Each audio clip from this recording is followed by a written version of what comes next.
Around the NFL podcast. Experts in handing. From the Chris Wessling podcast studio, it's Around the NFL. I'm Dan Hanzus, and I'm in a room filled with some heroes. Gregg, Rosenthal, Marc, Sessler, whatever. To my right is the face of NFL Network, the first voice you ever heard. Yeah. And the last one you'll ever hear, but that's a spoiler to our listeners. Oh, my God. Rich Eisen, welcome to the Chris Wessling podcast studio. How are you? It's an honor to be here in this chair, in this studio. This is very Thanks cool. for having me. Oh, do you play that song for for only one person. Most people get kind of like this sexy song build up, but that was more of like I'll take it. That was regal. Royal. Thank you. It was regal. How are you? I can't believe this place. This is pretty cool, man. Well, I know I've seen it. Now that I'm actually sitting in it. You're also the benefit of sitting. If for those that are watching on YouTube, if you look at the screen, you look like a normal-sized human, and Gregg looks like a newborn child just come from the womb. That's pretty much life size. And the ATN manger. So here's a little backstory for people that don't know. Yes. That Rich Eisen, many firsts at the network and the media group, but also the first podcast. Yes. Trust me, a facility like this one did not exist. No, we said that back at the old studio. You mean the converted closet? Shek called it Studio 66. Yes. That you really got that studio built. We would not have gotten around the NFL cranking as much as we did because I think it took Rich Eisen to get what that was. Rich pulls built. the levers. Oh, I could tell you the story I could tell you the story how it got started, and it's amazing now that there's a studio and many podcasts that are created around here. It was born out of me seeing the proliferation of podcasts and sports podcasts and the success of it, and Total Access being a certain 60-minute construct in which there was some possibility for a celebrity interview, and we would have folks come and pick games, a celebrity game picking contest, but there was just 5-minute conversation and out. There was no really opportunity to have long-form conversations, which is what I wanted to do. So I went into the office of then NFL Network. It wasn't a media group yet. NFL Network chief Steve Bornstein, who has been my long-term rabbi. I told him he's smart enough to have hired me twice, once at ESPN and once here. There you go. And I went in and I told him my idea of a podcast, and I wanted to do it. His answer was, how much is it going to cost? And I'm like, nothing. He goes, go ahead. And that's what it was.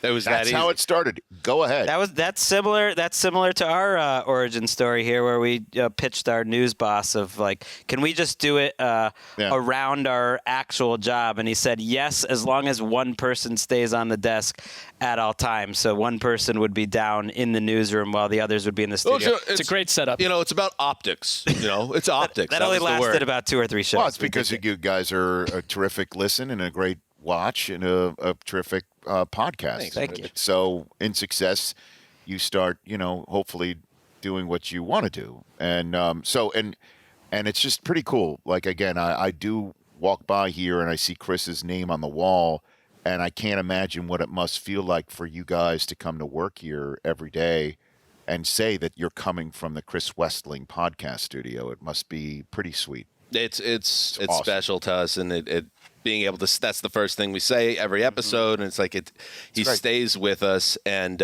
your podcast, you eventually kind of spun into the Rich Eisen Show. Yes, which sir. People can get that. Which we appeared on. I know the ratings for that particular episode. You guys are difficult to book. Honestly, you're always here. You're always doing something. But now, seeing you here, that reminds me of you come back anytime. When me and Chris did a spot there. Yes. And I remember Keisha came to take pictures. Oh, right. And it is a great memory because you guys sent a car for him. And that seat was really cool. He thought that was really cool. You sent a car for him. We had the dressing room in the back.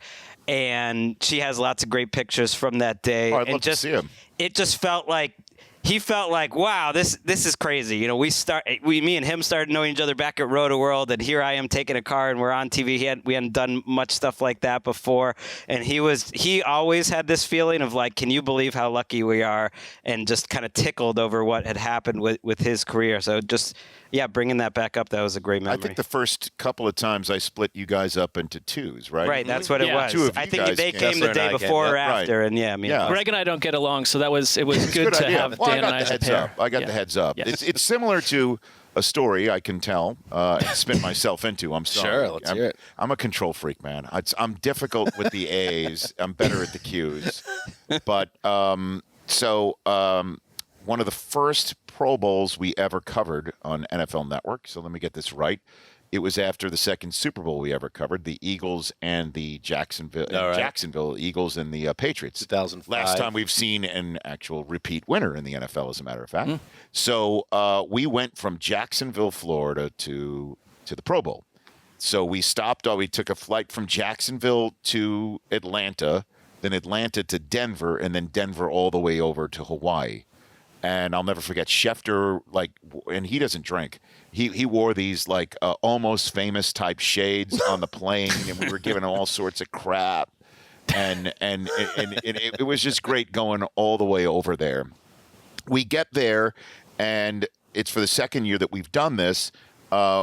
We stayed at the Pro Bowl hotel where all the players were staying, and we set up a main set at the end of the practice field, where the Aulani Hotel, if you want to take your kids to a Disney hotel, I guess over in Hawaii, currently is. This whole thing doesn't exist anymore. So we had our main set at the end of the practice field where the AFC and the NFC would switch off practicing depending on the hour. And then we would have a set by the pool where all the guys hung out, and then a set on the beach. And the set on the beach was underneath this tiki hut, and I had a long lounge chair and another lounge chair set up for the guest, and we would sit there literally in a prone state, and I would interview them. So this time though, we had two long chairs set up for the just freshly losing Philadelphia Eagles, who were sending everyone over. This is again back in the day where the Pro Bowl would happen after, and it would be after, and it would take a couple days and then get there. So it was going to be for T.O. and Donovan McNabb to appear together. And we didn't know that in the interim of us flying from Atlanta to Denver to Hawaii, that T.O. had let it be known on a radio show that Donovan McNabb vomited in the huddle when everything was going down for the Super Bowl. Right. And thus had no idea that this was sparking, and then all of a sudden T.O. said to our producers, he's not coming if Donovan's going to be there. Oof. Donovan's not coming if T.O.'s going to be there. And that was the first indication we had that some trouble was in the Andy Reid paradise. And then, of course, the sit-ups and the next question. So we keep our attention just honest that's my long-winded and open. story. Yeah. Right. To extend it, I'm Andy Reid. And I don't know who's T.O. and who's McNabb. I'm T.O., the Hall of Famer, I think. McNabb. That's why. This is why it's a difficult relationship. You can see. All right. See. Let's. Yes. All right. We're going to do some take news you down that long road. That was You're a lifer. 2003, I believe it was, the first time you started this network. The first voice anyone almost heard. 20 years now. And now, coming up for the 17th time. Yes. 17, Rich? Yes. Run, Rich, run. Yes. A 40-yard dash in your suit, of course, benefiting the relationship between St. Jude Children's Research Hospital, NFL Place 60. Yes. 17 years. I have two questions. Yes. Okay. One. Yes. Any significant injuries in the first 16 years? Yes, I blew out my hamstring one year, running it for a third time. I remember that happening, and I remember saying, that's it, I guess we can't air it. Mayock said, you have to air it. You have to do it. This is part of what you do. You can't just not do it because you blew your hamstring out. Right. And he convinced me that, okay, we'll show it, and we'll do it. And then when we aired it, he started making merciless fun of me, saying that there was a sniper in the dome and took me out because I went straight down. But it's a memorable one now. Now you got it as a story. Yeah. He was right. He was right. Like, because I think part of the popularity of this is that I am now a 52-year-old man who is running in a suit. It looks absurd. The simulcams make it even more funny. Like the simulcams gave everything new life. It brought a slapstick aspect to it. It brought sort of an intergenerational aspect to it. And without the simulcams, I think the run probably would have run, if you will, its course. But the simulcams at the Combine gave it kind of new life. And here we are nearly 2 decades later. You've raised millions of dollars for St. Jude. My part 2 or B of this is typically at the Combine. Now we're doing it at the draft. Yes. You live in Los Angeles. Yes. You have all the training facilities here. You're getting out of the winter and being in Indianapolis, eating those steaks and the late nights. I imagine even though you are older now, you have a chance to run a better time because you're in a healthier place physically and mentally. Yes or no? Well, just like everything in the NFL media world, you're overthinking it. It's just a natural, I guess, evolution of this thing in a way. It was born out of boredom, like everything in the television business in 2005. Especially in Indianapolis. Oh, gosh. It was in the old RCA Dome, and we were doing NFL Total Access that night, the we being me and Terrell Davis. And we were just done pre-recording all the interviews of all the coaches who were never going to stick around till 8 o'clock at night to do their interviews live. So we would, when they were done with their Combine day, they'd come up to our set position, which was in a suite in the old RCA Dome, and we would record the interviews, and then we would wait around to do Total Access live. So Terrell Davis and I are just sitting there, and I remember we're just sitting there, and I looked down at the field and saw the 40-yard dash line, and it just popped in my head as we were getting like an hour and a half away to being on the air. I said, "How fast do you think I can run the 40?" And this is the conversation you're having. You could hear the buzz of the lights. There was nobody in the building, and everyone was on break because we were an hour and a half to air. And he just laughed at me. And I'm like, "No, really, how fast do you think I can run the 40? And he said, "Rich, you can't run you're not going to run the 40. And can I curse on this? Yeah. Oh, yeah, sure. I said, "F you. Watch me go do it." I literally said that to Terrell Davis. And we laughed. He thought I was joking. I went straight down on the field and ran it in my suit, tie, and lace-up dress shoes, and ran it in 6.77 seconds. And I had no idea anyone was recording it because everyone was on break, but I had no idea that somebody was in the truck, hit record, and somebody was recording it on the field and shot it. Had no idea it was being shot. And later on that night, at the end of the live Total Access, they showed me running, and they clocked me at 6.77. Ha, ha, ha. Isn't that funny? Next day, when we're interviewing people, 3 different people requested to see it because they'd seen it on Total Access the night before. Mike Holmgren, Joe Gibbs, and Matt Millen. Joe Gibbs. Yeah, Matt Millen, who was the GM at the time prior to the Millen Man March. In Detroit. And so probably looking for a new running back. They asked to see it, and Joe Gibbs told a story of a guy that used to come out of the stands at one point, in his suit and tie at an old training camp that I guess Paul Brown used to run. I mean, some crazy ass story, and found it funny. All of them found it funny. And so we aired it over and over again that first Combine. Next year I show up, and there's Mike Holmgren standing there at the 40-yard dash line as I walked into the RCA Dome, because that's where the doors, the revolving doors in the old RCA Dome, which is kind of like the Carrier Dome held up by air, you would walk through, and he was standing right there. He goes, "You're going to run the 40-yard dashing?" And I'm like, "No, I don't think so." And he goes, "Why not? You got to beat your time." And I'm like, "Okay." And he goes, "Just don't hurt yourself." So I did it again. And they recorded it again and showed it again. And then I did it again, and I did it again, and I did it again. And just to keep it going. And then the simulcams kept it with a new life. It kind of gave a much more viral aspect to it. And then the charitable component was added. And now I'm here in LA because the Combine was canceled, as you know, in 2020.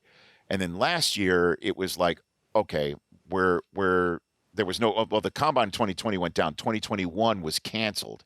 So how am I going to do it? And I just didn't want to give up. And neither did anybody at St. Jude. And neither did anybody here at NFL Network. And so nobody wanted to give up. And they're like, well, what can we do? And we called up SoFi and said, we want to come. And then Tracy Perlman from the Legends community said, I'll get involved. And anybody who knows her knows when she gets involved, things happen. And then Marc Lore, who was the now the owner of the Timberwolves, who 2 years before it reached out to me saying he had no idea what I was doing, but he was just looking for a charity to hook up with, wanting to expand his philanthropy. And he was the chair of the e-commerce at Walmart at the time, and he found my run on YouTube. All of these viral videos of me running. And he's just like, who is this guy running in his suit and what for? And he learned more about it and reached out to me. And he's like, I want to run against I want to come to Indianapolis and I want to run against somebody, famous in the NFL, and we'll raise money for charity. I'll help raise money for your charity. We reached out to Jerry Rice, and Jerry Rice said yes. And I told Marc Lore, you don't want a piece of this guy. And they ran at the combine, just the two of them. And it created a buzz and raised money. So now we expanded it to have more legends come last year. And he brought more people who wanted to be into the philanthropy. And so we ran it 8 legends and 8 entrepreneurs at the stadium last year across the street. And then so this year we're doing it again. SoFi is not available, believe it or not, because they're changing finally the turf from the Super Bowl. They kept the turf for the Super Bowl down on the ground all the way to April 7th. Lazy. I guess. I don't know. They're actually taking the turf up. They're taking the turf up and they're chopping it up and I guess selling off pieces of it. I don't know. But they're re-putting the turf down there. So we couldn't do it there this year. So we're doing it at the Rose Bowl. I do feel like one moral of the story for the listener and children out there and everyone is don't listen to Terrell Davis on any topic, because he could have prevented all this from happening had you taken his advice. I would agree that the moral to take away is that Terrell Davis is a naysayer. Yes. And that A-Rod, they say he's an owner of the Timberwolves. He's not the real owner. No, Marc Lore is, and these are all things. You guys, good takeaways from this. Yeah, but that's the answer. And my takeaway is you're running on natural grass turf. Yeah, we are. I feel like that's a problem. I don't know. I'll let you know. Plus the turf they were talking about it at the combine this year. The turf in Indy was true. Fresh turf, and the guys are, it was a fast turf. But to be honest with you, credentialing multiple people to come to the combine is truly the hardest thing I've ever done in my entire life. We've been down that road. So if we can do it out here, so we're doing it this weekend. We once had security escort Connor Orr out of the building when he was a guest on our podcast. Is that right? Story. Which one of us would you be, the most terrified, not terrified might not be the word, intimidated to race against? Who do you think would produce the top score? I'm just thinking. I'll sit this one out. I feel like the little guys have the best chance here. I think Gregg Rosenthal has, a little bit of Austin Eckler in him. He'd like to think he does. He could be, he's Marc likes to bring up his 6th grade cornerback. He's a small 4 package. snaps that he took, but I'm still out there running. I know. So yeah, I would go there, but trust me, I'm definitely the slowest guy at this table. When are you going to learn, Marc? Whenever you set up these, which one of us is it going to be? When it's not you, it always hurts you. Why do you do it to yourself? What is the psychology behind that? That could be an entire podcast episode. No, I'll tell you what it is, because I have the similar thing with you about nicknames. I've been trying to give Matt Ryan the same nickname for 10 years. And at some point, I'm just feeling the answer that's going to come back one day, the answer I'm looking for. You press on. Keep going. Oh, yeah. Press on. Matty Ice was a great one right off the bat. No, it's not. It sucks. Why? It's good. Why? Because it's a nickname for a 12-year-old. I know, but people remember drinks beer behind their parents' back. Matty Ice, natural ice isn't but even a beer made anymore. sense in context, and people remembered He's it. He's a grown-ass man. Wait, look at the guy who showed up in Indianapolis. That's a CEO quarterback. You're going to name What him is your Matty nickname Ice? you're pushing? I'm sorry, Rich. For anyone that doesn't know. It sucks, too. It's the natural. Okay. No, you don't have to even give it an okay. It's all right. It's all right. It's not okay. great. It's not great. But first play of his career, bomb to, I think, Michael Jenkins. Has he ever given you feedback on the natural? He thinks it's terrible. Oh. And the problem is, too, is that after he rejected it, I started shopping it around. The first person I went to is Stafford, having no idea that he and Matt Ryan are tight. So that was a non-starter. And then I went regifting it to 100%. Yeah. Then I went to Mahomes, and I tried the Patcherel with him. That was off of the awful Monday night experience where we're losing it. Where no, hold on. I think we're still with it, quite frankly. When who was doing a Monday night at the time? Booger? No, why am I playing? I talked Joe too much. Tessitore. Tessitore. Yeah. Remember, Tessitore's calling him Showtime Mahomes. That whole. I'm like, we can't have that. It's not. We're not going to force that. So I try to force the Patcherel on him.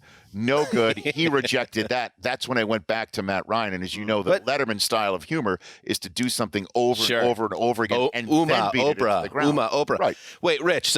But here's the thing with the nicknames. Yes. A good move for you, I feel like, unsolicited advice, is you had Inconvenient Truth for Frank Gore. I did. Just stand on that. You don't need to think of another nickname ever again. I just walked right out. No, I can't stop.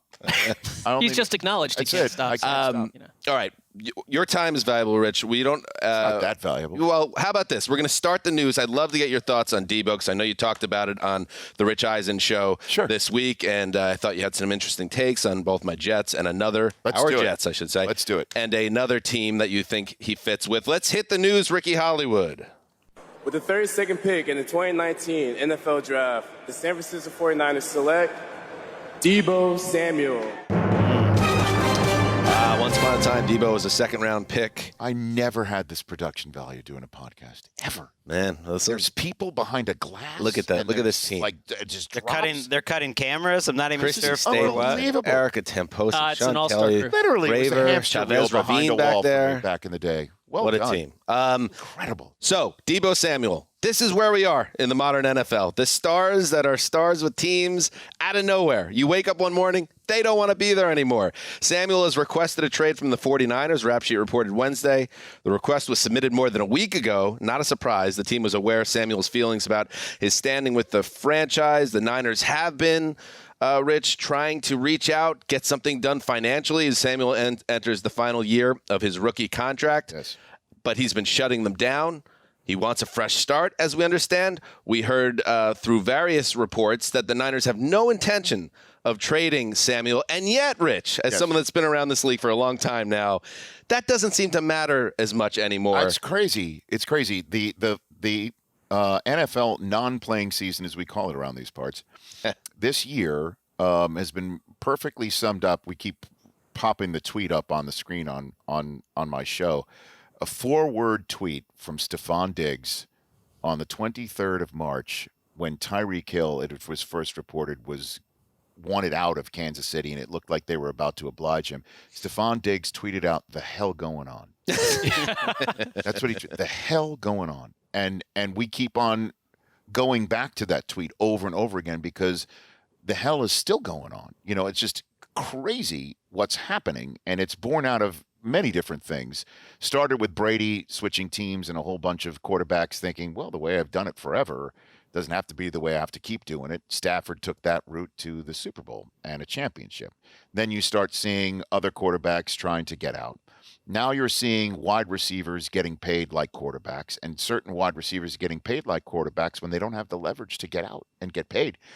Back, I remember one of the first stories in the history of NFL Network was when Javon Walker wanted to get paid by the Packers, and there was a big stink because Favre's like, I think he should be here when he was holding out. It's just like, hey, Brett, stick to your business. Right. And that was a solid 6-month ordeal. It was huge. It was huge. Devontae Adams had a franchise tag hanging over him, and he still got out, and he still got paid the most money we've ever seen a receiver get paid.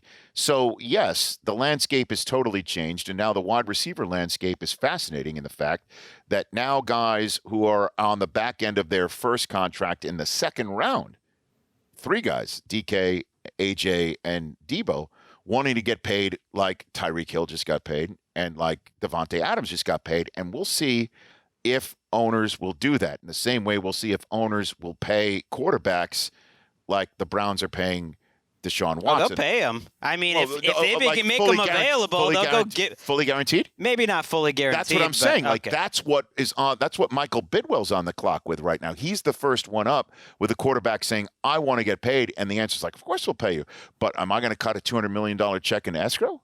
You're not in that tier. Yeah. Like I don't know. So these are all things working out.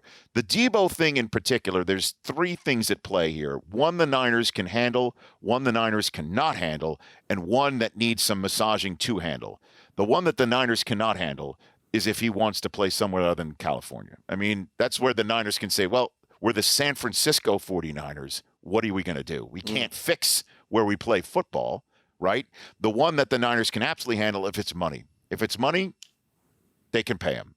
The question is what if it is the situation of him saying, I don't want to be a running back at the position? You know, our fantastic research staff here at the network sent out a whole bunch of statistics on this subject matter just yesterday. One that jumped at the screen with me is that the first 33 games of his career, he had something like 40 rushes, okay? In the last 11 games, he had 80 rushing attempts. Right. I mean, and only 30 receptions. It's totally flipped over the last 11 weeks. And we played a soundbite on my show today based on Deebo on my show on November 23rd, 2 days after he led the Niners in rushing against the Jaguars. And he said that he loved contact. He didn't have a problem with contact. And I asked him point blank, and it's one of those things when you watch an interview back and you're thinking, you forget what you asked him, and you're thinking to yourself, please ask him a good question. Please ask him a good question. I did get to him. I said, do you prefer to run it or catch it and run it? What do you prefer? And he said, I prefer catching and running it. And and so we played that whole soundbite of him saying that he's got a great relationship with Kyle Shanahan, and it ended with him saying, I want to catch it and run it. So the question is what happened between then and now? The 49ers contract offer is what happened. If the contract offer was great off the jump, I doubt any of this is happening. If you pay him like the number 1 receiver in the league or one of them, then I don't think he's complaining about running the ball. I think I totally agree with you there, because that's what, just to bring my, again, another long-winded answer full circle, is that the Niners can fix this, address this problem by paying him the money where he doesn't it doesn't matter what time zone he's in or how many rushing attempts that he's getting, diminishing his ability to maybe get a 3rd contract in his career, which I'm sure somebody is explaining to him how this all works out.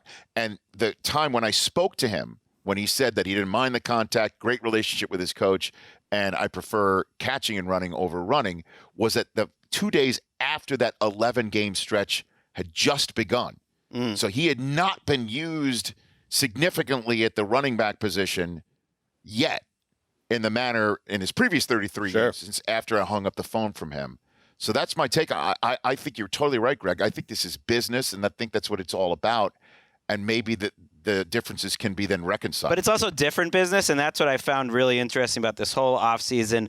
And I think this is the latest part of it. It's like 49ers fans and Titans fans will talk about A.J. Brown later with Justin Graver, the gravedigger back there. Like, they're all up in arms like, oh, this is no story because they're not going anywhere. But these receivers, kind of like the quarterbacks, are throwing away the unwritten rules. The unwritten rules was like, yeah, you will get paid maybe going into your 4th year if you don't have a 5th-year option. But it's after the draft, and, like, that's when we're going to talk. And don't make life uncomfortable for us now. But if you're a Deebo Samuel, it's like, why not? Because I can just go kind of ferret out some contract offer, behind closed doors from a team like the Jets. So I know for damn sure that my value is $70 million guaranteed, $27 million a year. And by putting this out there in April, before the 49ers are even ready, I think they're caught flat-footed here. It's like, why not do that? That's going to make me the most amount of money. So did you just change the T in ATN to tampering? I mean, some sort of behind the scenes. Did you just say the Jets are like going up to Deebo Samuel? I don't know if the Jets are.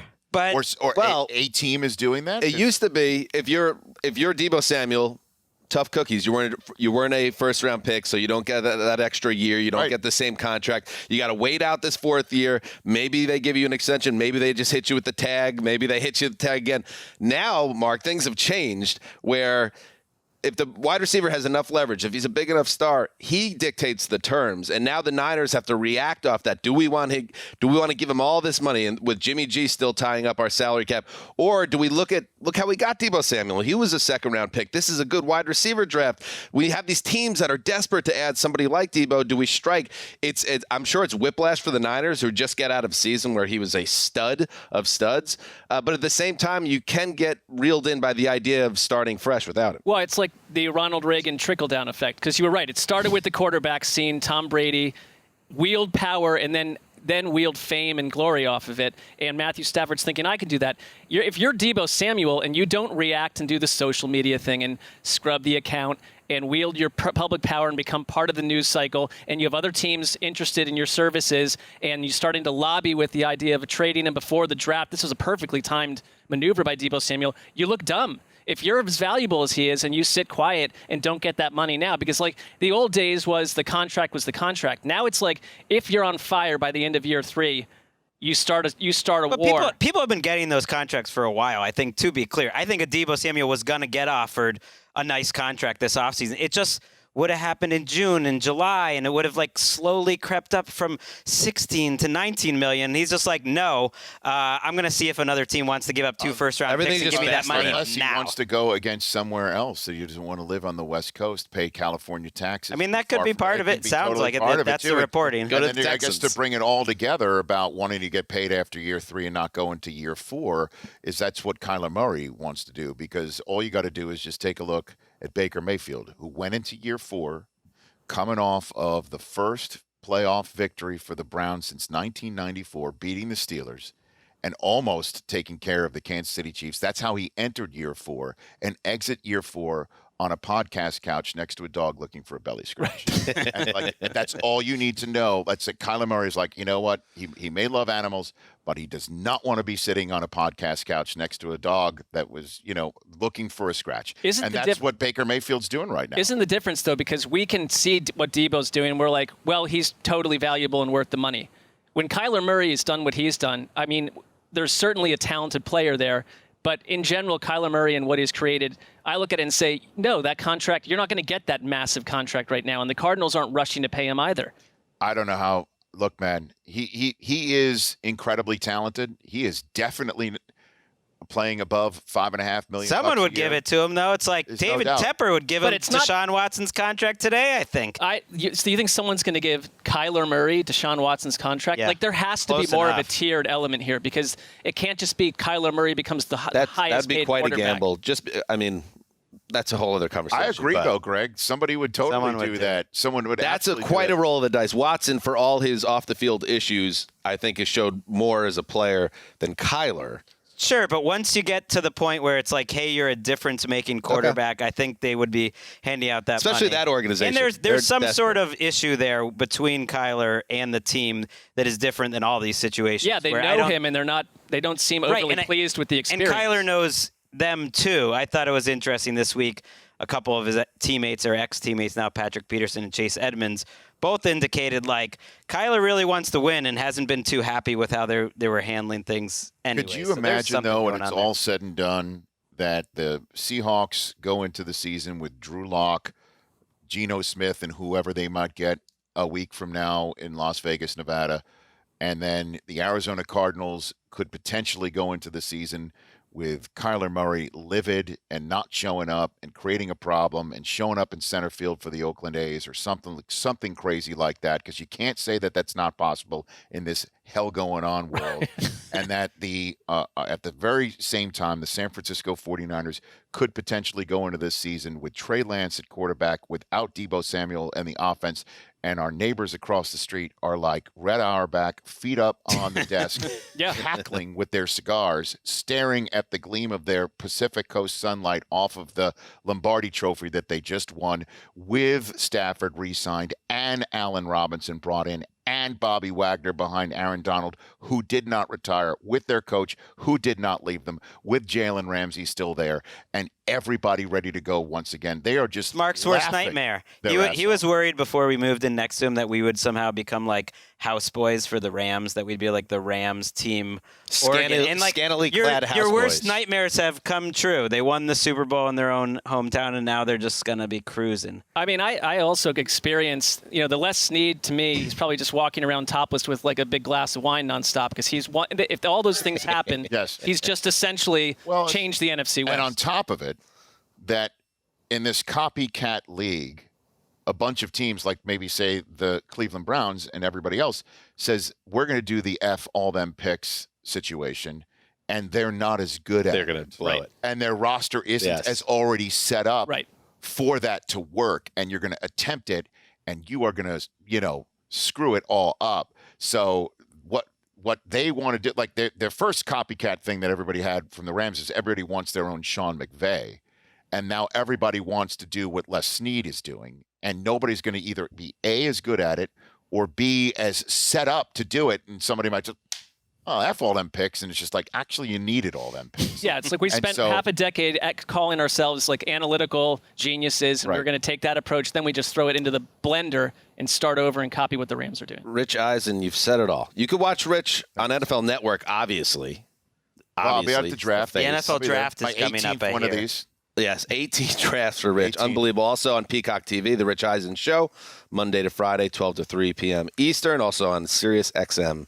That's channel 85. Yes. And don't bring up Mayock too much next to Jeremiah. It's just like it's all right. He's feeling. By the way, they talk more than my children talk though. with each other. Yeah. They talk a lot. But also, Jeremiah. Don't ruin the mirage. Jeremiah is the wholesome assassin. People think that like he wouldn't be able to handle Mayock maybe sticking around, but the wholesome assassin. Oh yeah.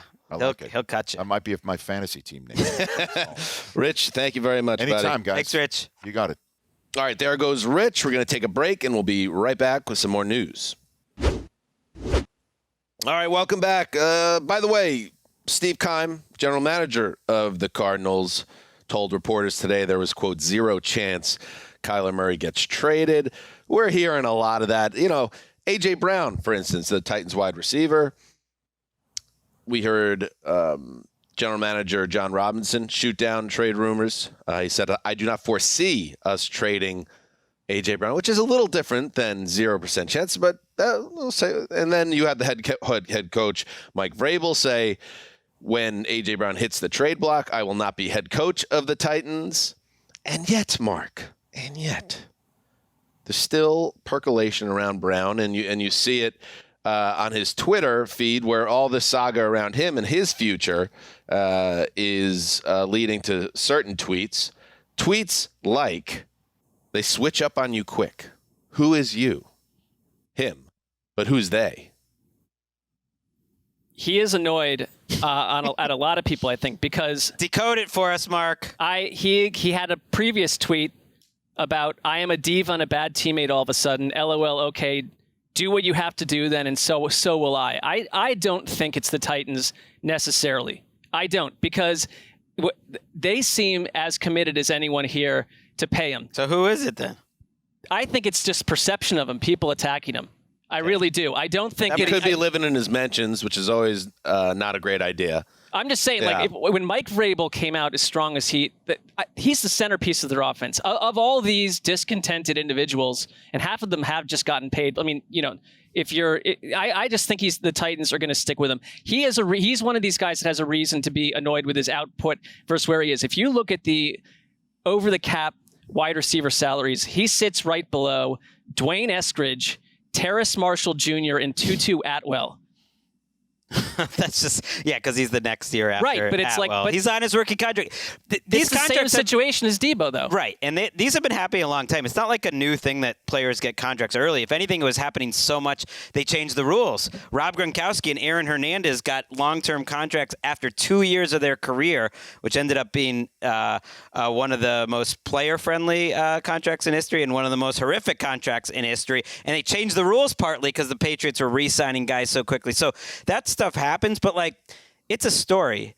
Gravedigger, who is part of this Titans fan mafia, which is now starting to take over. Maybe somebody in AJ Brown's mentions. We should like Titans fans are so insistent that this isn't a story. They're like, oh no, it's the media, it's a story. This is ridiculous. It's not a story. He's not being traded. Like, how dare you do this? And it's if you're going to be talking about Gravedigger, just say I'm it's looking him. at you. It's you. And there's no chance. There's no chance. Like, how dare they? The Titans said they're not going to trade him. How dare they? And it's like, okay, so let's talk about who's making it a story.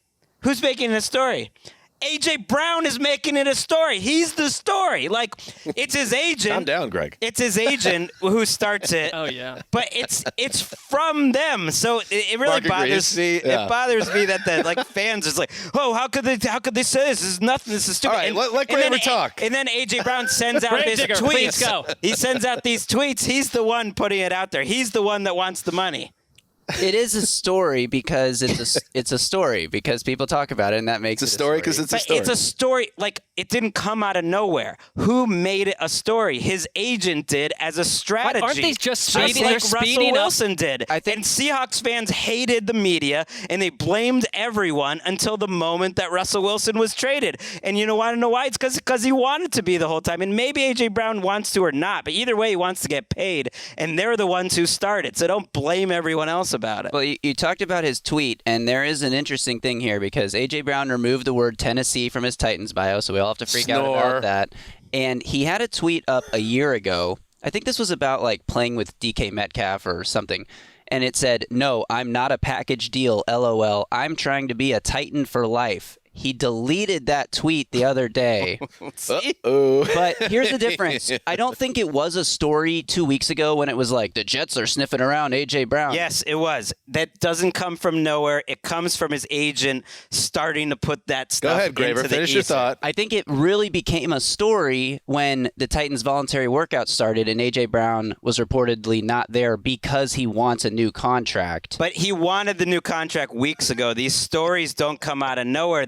They're putting it into the media's ear, is what I'm telling you. No one, like Russell no one is Wilson, saying it's coming out of nowhere. I think this is about speeding up the process of getting paid, not late summer, not in the middle of next season, but now. Sure. Or 2 years from now after you franchise But tag I don't me. think he is like dying to get out of Tennessee. He just wants Tennessee to pay him. Right. Absolutely. But they've already come out and said they want to do that. Right, I'm and not saying that's going to happen. And Diana Rossini had a report that they are working on an extension already. John Robinson's talked about it. Mike Vrabel's talked about it. So, like, in my estimation, A.J. Brown will sign a contract extension with the Titans. It's just a matter of when. And the thing that Titans fans keep getting pissed about is the trade aspect of it. Like, PFF accounts tweeting like, imagine this 49ers offense if A.J. Brown and Deebo Samuel are traded for each other, which is like one of the dumbest things I've ever heard in my life. Right. But, yeah, I Don't think you it's think more though about the it's trade. possible? My bigger thing Maybe was, he wants to play in California, is like these things don't happen organically. And I think there was this feeling that somehow the media is ginning this up and creating, like, yes, now you know he wants a new contract. He wanted that weeks ago. And his agent is talking to reporters who start putting these things out there because people talk. And that's where it comes from. And he probably doesn't care if he leaves Tennessee if they're not going to pay him the number that he wants. I think they will too, ultimately. So I don't think it's like a huge deal. But it's like everyone getting so mad about how this comes up. But one thing, I see it differently than the Russell Wilson saga, who I do think Russell Wilson's relationship with the organization came to an end. A.J. Brown and the Titans, I don't get that vibe at all. They want him. He wants money. He wants it now. Switch Right. up on He you wants quick. it now. And it used to be, even as soon as recently as a couple of years ago, if you were a superstar that came outside the first round, that you had to eat a little poop and wait your turn to get paid. Now the game's changing a little bit. Guys are But saying, no, they "You got pay it me this now," year. or what? The only difference is that this is coming up before the draft, and they're trying to use their leverage that way to maybe inspire other teams to offer picks. Right. But a third-year receiver like A.J. Brown and Deebo Samuel and Terry McLaurin, we're asking for more money, getting more money, and holding out going into their fourth year for the last 2 decades. Like that's pretty normal. It's more that they're just kind of taking control of this process so early.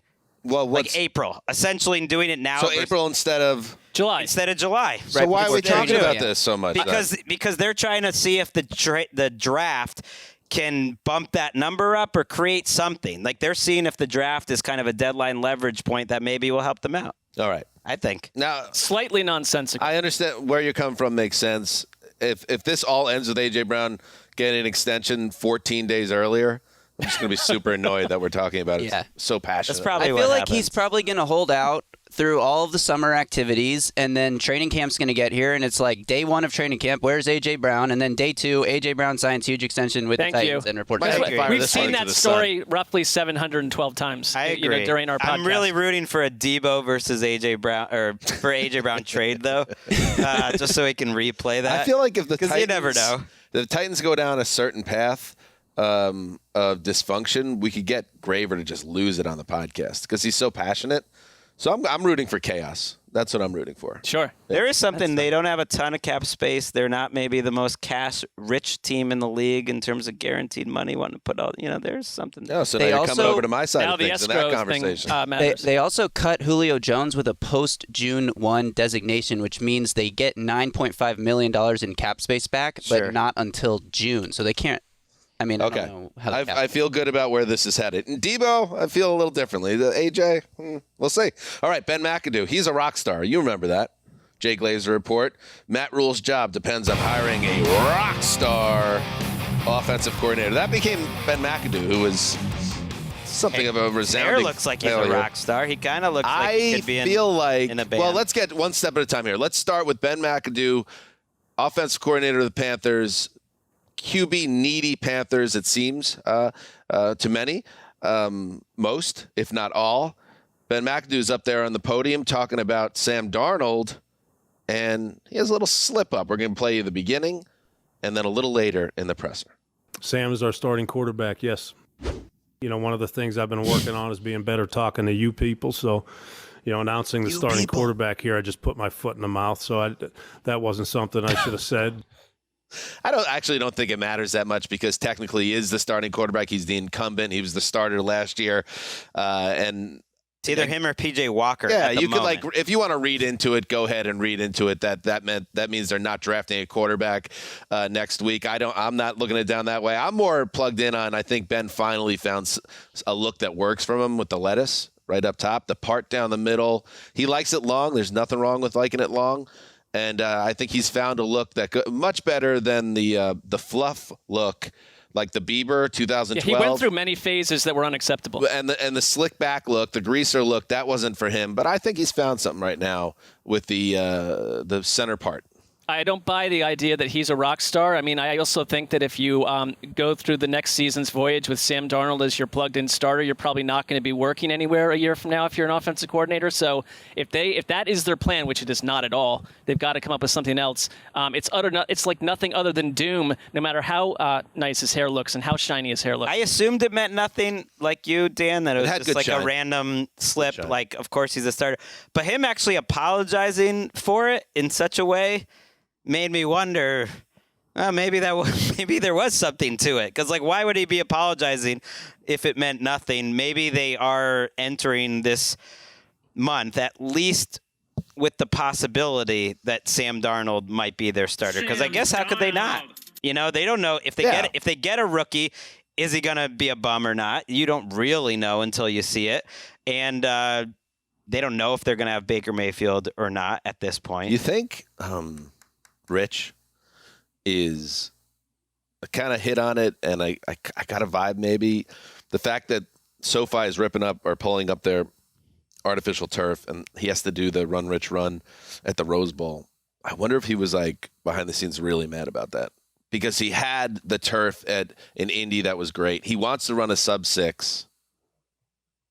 I wonder. It's for a good cause, but it doesn't mean that he may not have other feelings about how the process is played out and could be agitated. I'm going to go over there today and just see, like, do you think we could just get in? Because if they're getting rid of that turf, yeah, that would be a great, like, Ellis, my daughter's a huge Rams fan. A little turf souvenir? I don't know. Maybe just go in there and steal some turf. I'd like to see I don't know if our take some passes turf out of that facility. Can we get in there? It's right I there. think security would totally no one's buy there. you. I don't think you're getting into the facility. Finally in the news, this is we had Josh Norris from the fantasy underdog realm on our show. 16 out of 32. Underdog fantasy. You did struggle with that a few times. Because I think the website was like Underdog Network, but I think it's just Underdog. Yeah, Underdog fantasy. Listen, you know where to find Josh Norris. After you go 16 for 32, you'll find Josh Norris.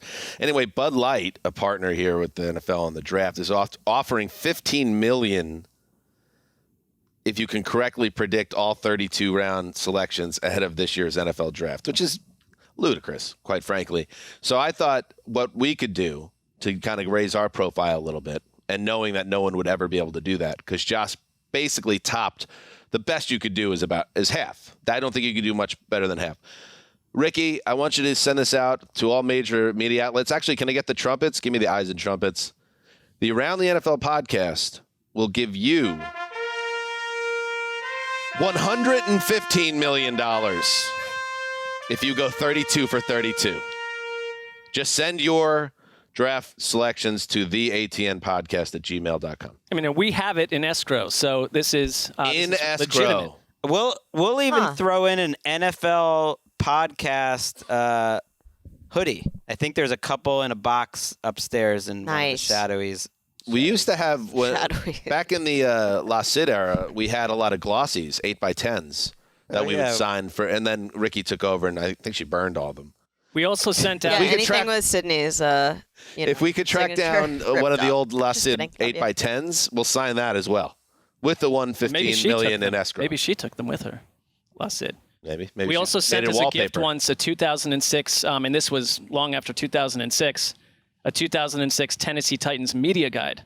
Do you remember the puzzle? That's the Vince Young puzzle. Vince Young, Pac-Man Jones. Yeah, Offensive Rookie of the Year, Vince Young. So we all signed that puzzle to send to the winner of the Colleen theme song, the Wolf puzzle. Yeah. And then the listener could put the puzzle together, and it would be all our signatures. And I put it in a box to send to FedEx, and then the pandemic happened. Oh. And so it was 2 years, and now I don't know where that puzzle is. It's like a whole. It's like could be in Culver, could be gone.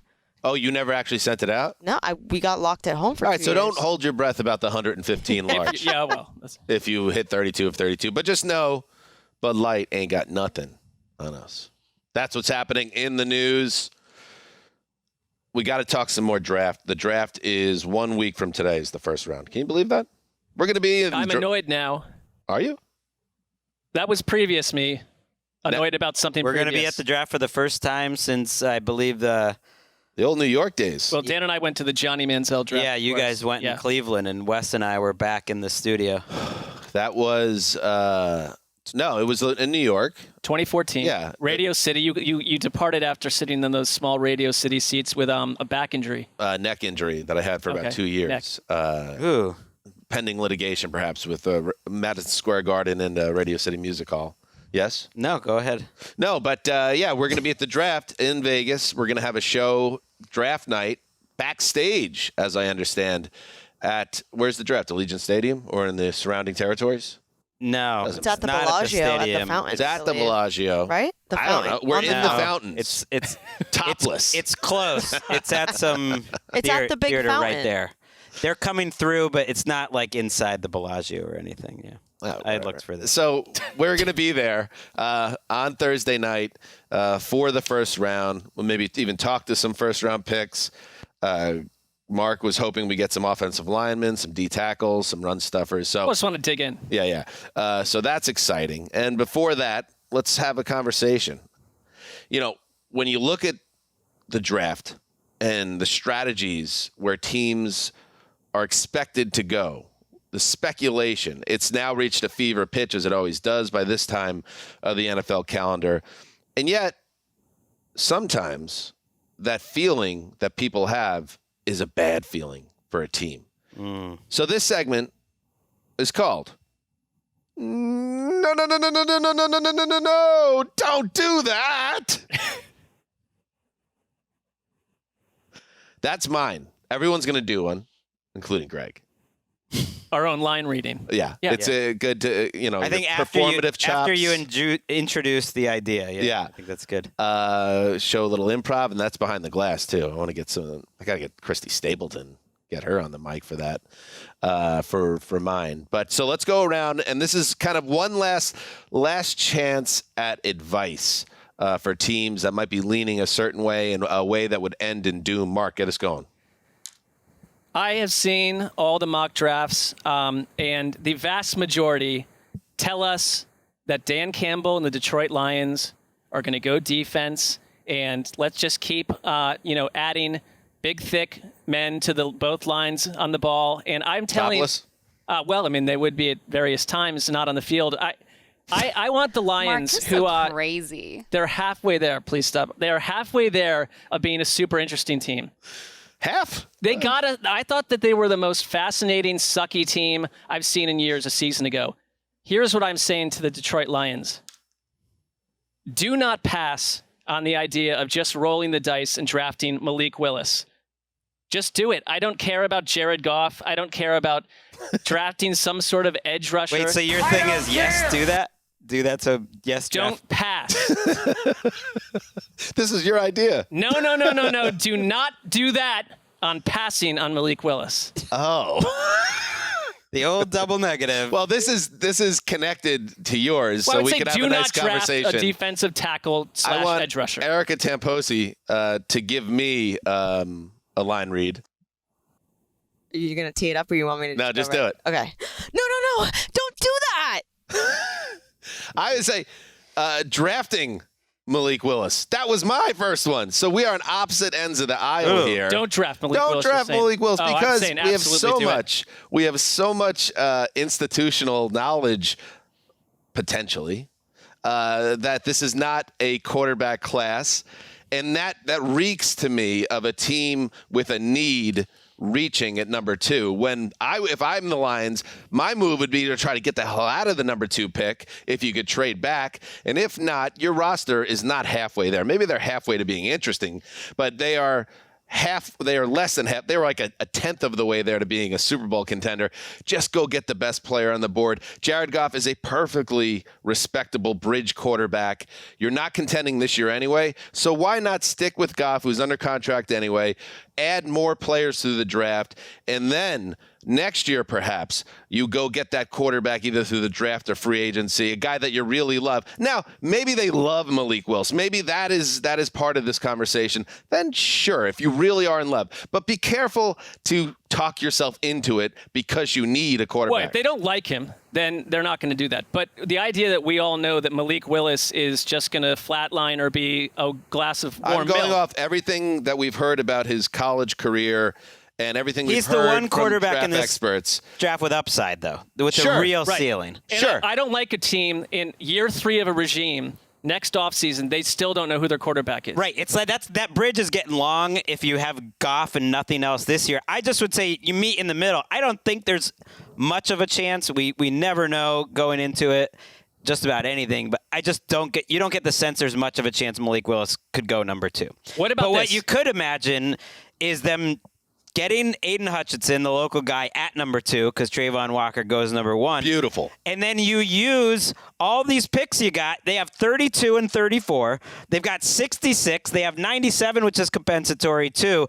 Using some of those picks to move up at the very least ahead of Pittsburgh, who's at 20, and you get Malik Willis in the middle of the first round. And I see that as a very realistic possibility. Do that.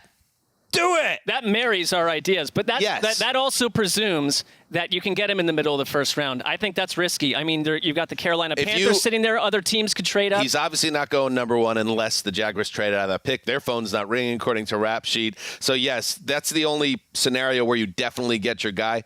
But my feeling would be in that building, they need to really love him. Otherwise, which we don't know. Otherwise, go get. Their defense needs plenty of help. Go build up the defense. Go get an edge rusher, which are invaluable in our league. Even if that's not a home run either, I get that. But you take a quarterback number 2, that's a 2 to 3 year investment. You better be sure. Right. And I think that's why it doesn't make sense at 2. But I think it's a better spot than people think because I think the coaching staff is good. I think the offensive line is quite good. So there are things to like about the Lions, especially if you're not put into that position you want to play. Right. We have jumping out of this real quick, spinning back to the Kyler Murray situation, some developing news here. Kyler Murray tweet in response to Patrick Peterson comments. which were, Patrick Peterson, former Cardinals mainstay, said this week he doesn't see Kyler's long-term home, Arizona. Kyler tweets, I want to win Super Bowls with the Cardinals, AZ is home. Okay, that's pretty strong. Stepping off the ledge. That's pretty strong. I kind of don't care what he says at all at this point, but all right. Pretty strong. He didn't have to send that out. That's an olive branch to the Cardinals. Essentially everything that players have done on social media this offseason did not have to be sent out. Well, you could say about social media in general. I absolutely do. 99.6% of Twitter. Who knew that such a brave guy was going to step forward during this podcast, that Marc would just, social media, I think it's bad for society. Don't need that MySpace. No comment. All right, back to the conversation at hand. Marc didn't like that one. Well, that one didn't land well. You can't. It is hard to get space to be the brave one on this show. So I like that. Oh, the slings and arrows. Gregg, you're up. You mentioned Johnny Manziel earlier. That was a good one. That was good. You mentioned Johnny Manziel earlier. And there's a quarterback in this draft that reminds me just a little bit of Johnny Manziel, at least in terms of like some of the strengths and weaknesses. Uh-oh. And it also reminds me a little bit of the current Browns quarterback, who's not really the Browns quarterback, Baker Mayfield. And it's a player who's being mocked a lot to the Carolina Panthers at number 6 overall. An quite old prospect by the name of Kenny Pickett. And just imagining the Panthers drafting Kenny Pickett in that spot just makes me think like, no, you can't do that. Oh my God. That was real. Kenny Pickett seems like he's a little bit of the worst of all worlds in terms of a guy you would take that early. Carolina is definitely a worst of all worlds, I think, for a player arriving. Number one, your coach could be on the way out, similar to Justin Fields last year, arriving to Chicago and kind of wasting a year with a coaching staff that's about to leave. Number two, a terrible, terrible offensive line. And that's the most important part of the equation that they haven't really fixed this offseason. And they could help fix with the number 6 overall pick, or you move back and you get some picks. Pickett is talked up as accurate, and he seems to be. And like Johnny Manziel could throw it pretty accurately when he saw it, and Baker Mayfield can throw it accurately when he saw it. But Pickett, to me, doesn't seem like he has like the pocket feel, and he holds on to the ball forever. His time to throw, according to PFF, is over 3 seconds, like one of the highest in college football over the last 3 years in a row. Like that's just part of who he is. So he's like always trying to make a play. And that reminds me of Baker, and it reminds me of Johnny Manziel, these guys who maybe don't progress in terms of like great quarterback skills in terms of going 1 to 2 to 3 quickly, that it takes forever, and you go just try to make a play outside of the pocket. That's sort of who Kenny Pickett is, and that worked when you're like a 23-year-old fifth-year senior who didn't really do much until your 5th year, but I think could be really troubling at the NFL level unless you have a lot of support around you, and Carolina does not offer a lot of support. Here's my question then, because, all right, that all makes sense for the Panthers. They're overshooting with that quarterback in that spot. Are we suddenly okay with the idea of Pittsburgh taking the player you just described 14 spots later? Does it really matter? Why should anyone cling to Kenny Pickett as their quarterback of the future? Different people like different things, and some, like our guy Daniel Jeremiah, who knows a lot more about this process, thinks he's the best quarterback in this draft. Then if that's the case, let's say he is, and let's say Daniel Jeremiah is right. If you're the Panthers, why wouldn't you? It's like, I guess it just seems like we're talking about a player who has value suddenly an hour and a half later in the draft process because we're 14 picks down. It wouldn't make sense for the Steelers to take him either for what it's worth, and it's very little. Like, I think Malik Willis makes a lot more sense to them, and maybe even Desmond Ridder, but Pickett seems like a guy who's going to try to find out that his athleticism that worked in college isn't going to be as special. And it's kind of like all these quarterbacks. It's a boring topic at this point, but like everyone's trying to convince themselves into any of these guys. So probably none of them make sense. I think Steelers are in a slightly different spot where you take a guy at 20 and whoever it is, maybe you're not forced to play them right away. That you'll just eat Trubisky for a year and you're not that worried. And I trust them to develop in a way that others wouldn't. Eat Trubisky for a year. It's like, but none of these guys would be going that high a year ago, I think is pretty clear. Malik Willis, at least, I think people see that there's like a chance. You can see it. You see those Josh Allen throws. You see one of the best running quarterbacks in the league right now. Makes a lot of sense to me. Where the they upside are of the other guys doesn't seem like it's there. If your upside is Baker Mayfield, just go get Baker Mayfield. Like, he's going to be way better right now than a Kenny Pickett is.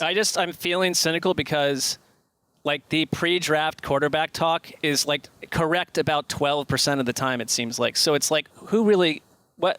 Most guys can't really play. More developing news. In the big picture, more of these guys are going to fail than the... Right, even in Baker's class, that was the case. One of the best classes ever. Kyler Murray has now replied to a Rap Sheet tweet. Rap Sheet tweeted, could Cardinals QB Kyler Murray be traded? GM Steve Keim during his pre-draft press conference, 0 chance, as we talked about earlier. Kyler's reply, the 100 emoji, the 100 in red and 2 underlines. This is exciting to go through this. He's very... So they definitely got a deal done today then, right? That's going to come out soon? But I just feel like he's a little clumsy in this whole I think he's realm. trying to, backpedal a little and remake the image of what we thought of a couple weeks ago. Or he knows something and is like feeling confident now. Yeah, but to Marc's point, then just do the deal. Yeah. Like what? They don't know anything. They're just like trying to quiet it all down. Quiet it all down, like PR wise, which is great. Maybe they've made some progress in terms of a contract. Man, this thing's going so well. Let's just keep rolling straight through. No breaks necessary. No. Don't do that. All right, Ricky. We'll take a break. We'll be right back. All right. So you may recall, boys and girls, early in the draft process when everybody was hot on Kyle Hamilton. Yes, he's a safety, which is not a premier position, whatever that means. But he might be the best player in this draft. And then, I think it was his pro day or combine, he ran a non-impressive 40. Both. And now you're seeing, like Josh Norris's mock, he's 18 to the Eagles. And to that, I'll say, Randy Chavez. No, don't do that. No! There's a little panic in the voice there. I like that. That's to all the GMs that are saying, we'll pass on this guy. Let him fall deep into the first round. This is what I don't, and I am the furthest thing from a college expert, but I will say this. You know from years and years and years of following the sport that the guys who know their shit, the Bucky Brookses of the world as an example, it's like you can get all hot and bothered about the combine and pro days and all this, but the best way to find out if a guy can play is watch the tape. And this guy, Kyle Hamilton at Notre Dame, was a baller, and yet this happens every year. A guy runs a poor 40 and he starts tumbling down the board. Now, these are mock draft boards. We'll see if NFL teams were turned off the way mock drafters who are plugged in and asking questions have surmised this. But if Kyle Hamilton ends up being an all-pro star at safety, teams are going to be kicking themselves because he didn't run fast in March. Maybe he was never that high in the first place because he's a safety, and teams, when it comes down to it, just like taking either receivers or big guys, and that's what the whole mocks, like rising, falling.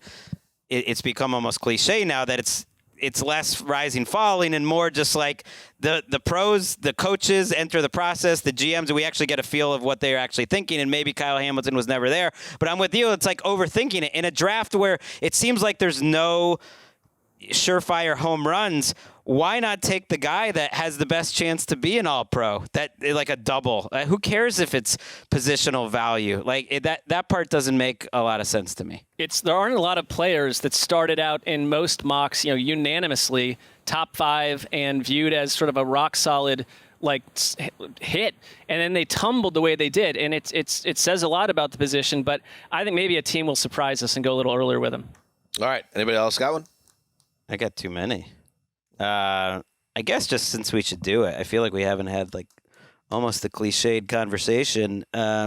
That's what we always aim for on this show. I know, but it's big. It's the number 1 overall draft pick. All right, and go ahead. Sometimes the conventional wisdom take, I think, is right. And I think when it's Trent Baalke making the decision for Jacksonville, it's like, hey, Jaguars, how about don't take the guy number 1 overall who has less production than any top 5 pass rusher in the history of the NFL? Like, how about let's not do that? No.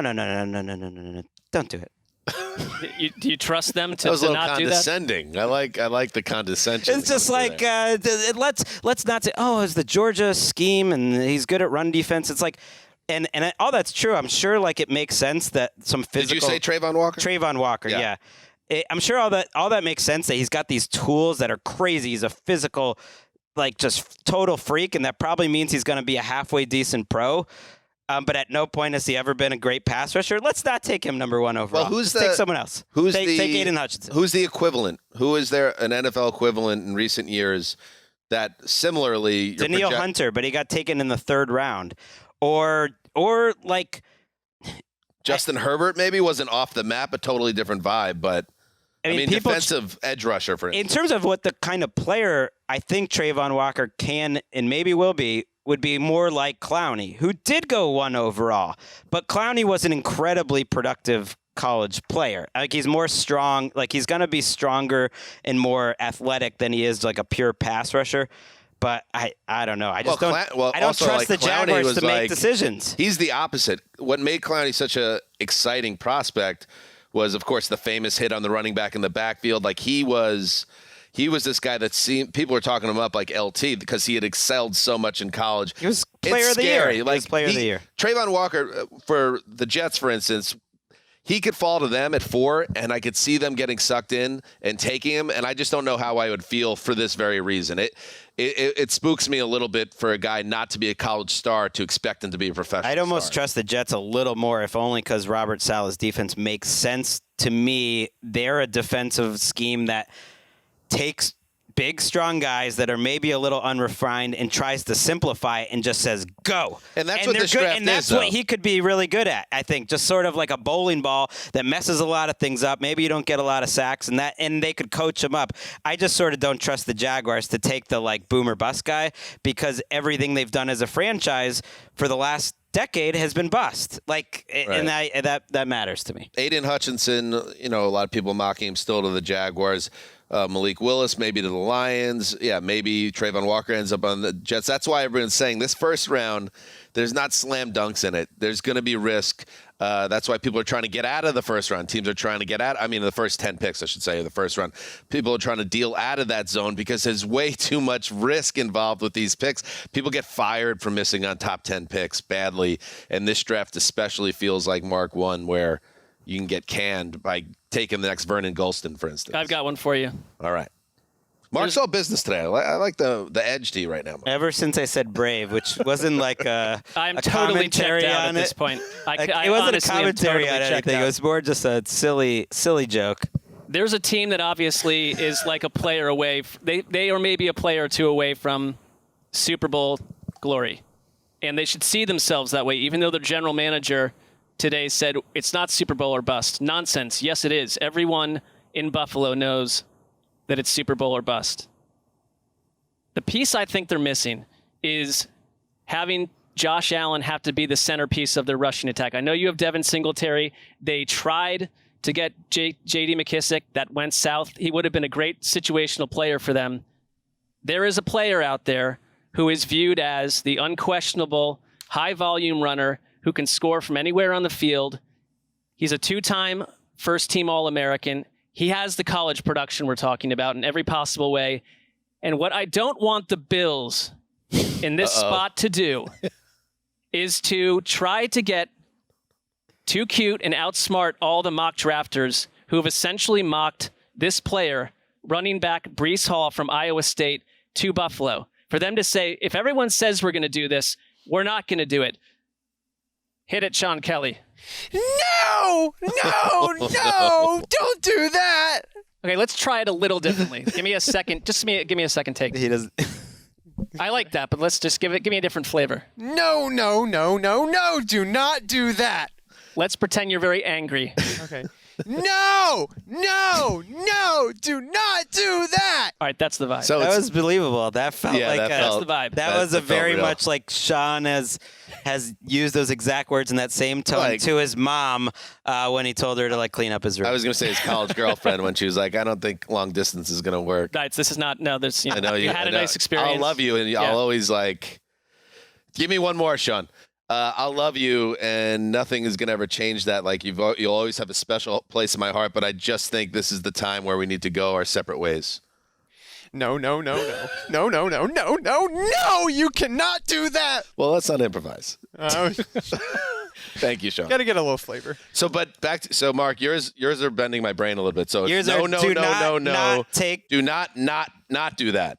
It's yes. I would say that if you want it not spun in a different way, or if you do, it's do not listen to the mock draft. Do not ignore the mock drafters. Do not try to be smarter. So listen to the mock drafters.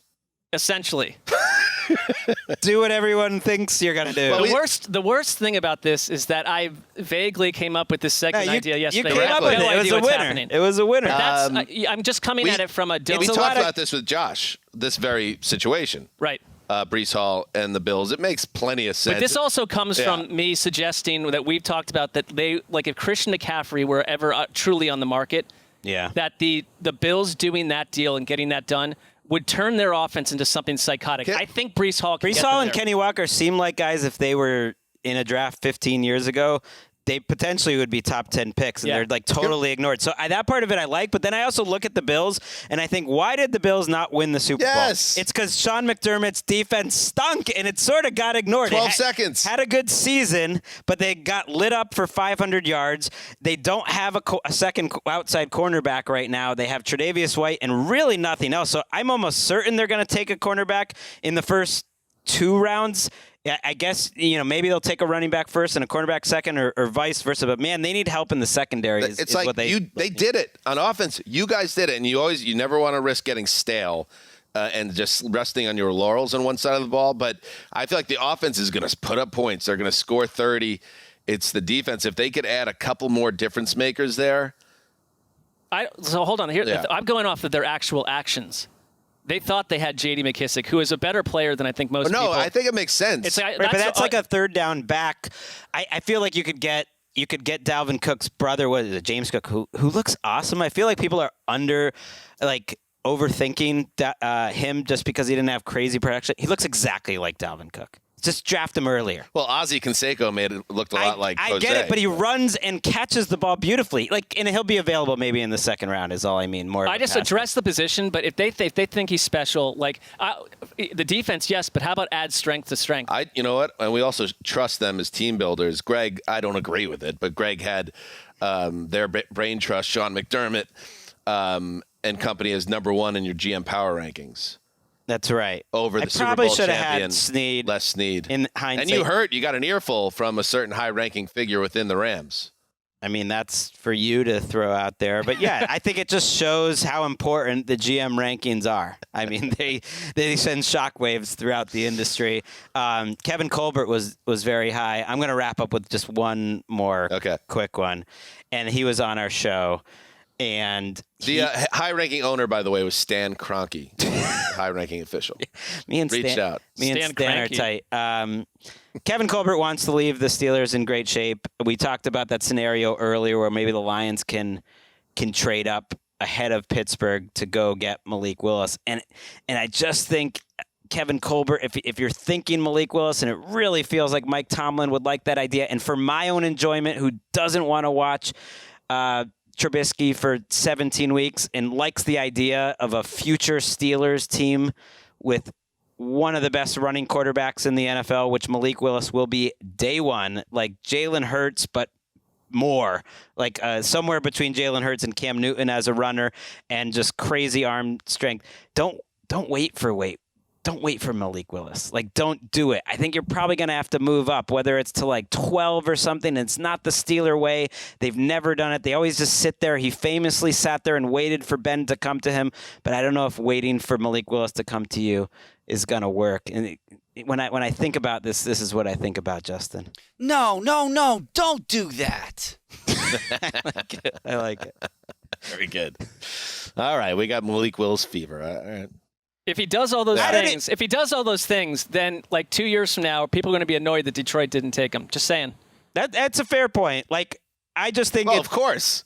But that's the thing. Like 5 minutes later, Malik Willis is someone the Steelers should trade up for and break their organizational philosophy. Don't take well, I didn't say that. No, but that's like if you're the Detroit Lions, you've been the most dull observational team in the league for years and years, and you're going to roll out Jared Goff again and then roll into year 3. Well, you just said they were really entertaining last year. Yeah. Jared Goff was the quarterback. So I think they were spicy for a team that has the 2nd overall pick. I think even Malik Willis fully is arrived product. Right. Even his biggest fans, Malik Willis, probably recognize, what is it? Maybe like a 40% chance that he becomes a hit. But that's kind of true, I guess, what you're saying, Mark, of any first. You said that first round. Well, unless Snead, we love, thought Jared Goff would be. So the human element to this is toxic. Right. I think that 2018 draft is a good reminder. I think it was very typical of how first-round quarterbacks go. 2 were total hits, Josh Allen and Lamar Jackson, who both fell too far. 1 was Baker, who I think's in the middle. Like, he's a starting quarterback. You're not in love that he was your number 1 overall pick, but he wasn't a bad pick. He's a quarterback. And 2 look like busts. And that's like how it goes. But maybe Malik Willis is sort of like, if he was in that draft, it's funny to think about Lamar now. Like, if Lamar Jackson was in this draft, his profile coming out of college, he'd be the number 1 overall pick. And he went 32nd. It's a little mind-bending to think how it's changed, how the league's changed. All right. That's our last show of the week. We have the season finale of the Around the NFL broadcast tomorrow, Friday on NFL Network. If you miss it, according to Peter Schrager, they air that like at 3 a.m. on Monday morning. So just check your local listings. Find it, watch it if you can. We really would appreciate it. And then next week, we're all in for draft week. We will give you, I think we're going to give you 5 shows. And people who are wondering, is the Marc Sessler mock draft coming back? You're damn right it is. It's an event. We don't skip events. It's a tentpole of the show, and it will be treated as such. Mark? Yeah, and I promise, as always, to put at least 42 minutes into the research and the production. Good. Yes. And I think we did have a discussion about not doing it, which I was surprised. Well, you had it. I stood on the table and was saying, we got to do this mock draft. And it was kind of thrown out there, are we going to do that or not? And I was like, we got to do this. I think it got blown out a little bit too much last year. We're going to find the right balance. Right. And just know that Malik Willis, will he be the number 2 pick in Mark's mock draft after all that? I'd like to think he will be, but Mark's also an unpredictable guy. He might not. Well, he's a businessman, and he wants to beat Josh Norris. I know that. Oh, yeah. He wants to beat Daniel Jeremiah. I beat Daniel Jeremiah a few years ago, I believe. And if you know what? If you put Malik Willis to the Lions at 2. Just say you did. No one's going to look at it. Because I think in the final analysis, that was not totally accurate. But if they draft him at 15, though, I think you get credit for him. Team, player, match, it's close enough. Even if it's not. Well, one more update from Kyler Murray. Developing news. Okay, so he's on some sort of LSD product at this point. Kyler Murray, I will only play for the Cardinals, and I will pay them. Wow. That didn't. That's the last. There's no more updates. It would be. He must love the wouldn't Cardinals. that be awesome though? Like if he did a tweet and he just did that tongue in cheek. That would blow up the internet. I that don't would think be great. Kyler Murray. We haven't gotten any sense of humor detection off him yet, but maybe we just need to get to know him better. No, and according to like AJ Green's conversation with the media this week, it felt like him and Kyler Murray had barely ever spoken. He'd said it in the nicest way possible, but that's what it felt like. All right. Last one. Here's Christy. There she is behind the glass. Christy Stapleton. Mark is getting ready to make Malik Willis. Look, she's running away. She ran out of the room. She said, I'm not doing this.